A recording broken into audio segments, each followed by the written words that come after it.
আসসালামু আলাইকুম রহমতুল্লাহ বারাকাতু। আমি অমুক প্রথমেই দুঃখিত। কারোর কাছে মনে হইতে পারে লোক দেখানো ইবাদত, অথবা কারোর কাছে মনে হইতে পারে শো অফ করতেছি। তো এখন যে জায়গার ভিতর দিয়ে হাঁটতেছি সেটা হচ্ছে সৃষ্টির সর্বোচ্চ পবিত্র স্থানগুলোর মধ্যে অন্যতম একটি স্থান। আর বিশেষ করে প্রবাহমান মুসলিম উম্মার জন্য কিয়ামত অব্দি বহাল থাকবে, প্রবাহমান থাকবে। এই এখন আমি যেখানে আছি সেটা হচ্ছে মসজিদে নববী, মদিনাতে অবস্থিত। এখন কাজের উদ্দেশ্যে হোক, অথবা কপালে লেখা ছিল এরকমের হোক, অথবা আল্লাহর রহমত হোক, আল্লাহ চাইছেন বলেই হয়তো এই নগরীতে থাকা হয়।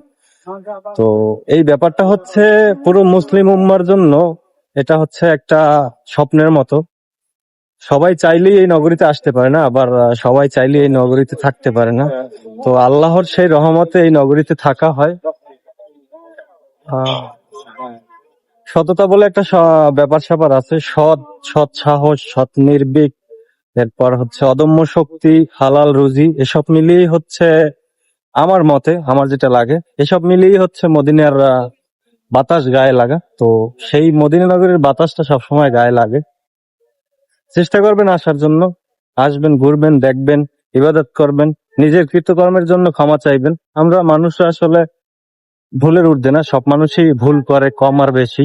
আমিও ভুল করি, আপনিও ভুল করেন, সবাই ভুল করে কম আর বেশি। তো আসবেন, ইবাদত করবেন, ক্ষমা চাইবেন আল্লাহর কাছে।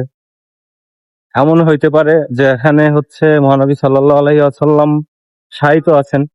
তো সেই শায়িত জায়গায় অবস্থানের উছিলায়, অথবা আপনার মন অতিরিক্ত পবিত্র হওয়ার উছিলায় হয়তো আল্লাহ আপনাকে মাফ করে দিবেন। এখানে কোটি কোটি মানুষ একসাথে দোয়া করে, যে কোনো কারোর হাতের উদ্দেশ্য করে বা হাতের উছিলায় হয়তোবা আপনার কৃতকর্মের জন্য পাপটা মোচন হয়ে যেতে পারে আপনার।